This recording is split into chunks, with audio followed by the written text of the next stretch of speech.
ముందుగా ఒక చెంచాడు వేరుశెనగలు తినండి. తర్వాత శనగలు మరియు మొలకెత్తిన విత్తనాలు తినండి.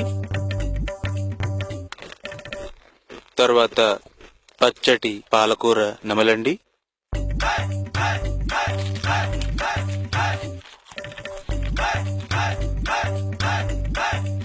ఇప్పుడు కరివేపాకు మరియు కొత్తిమీర కలిపి తినండి.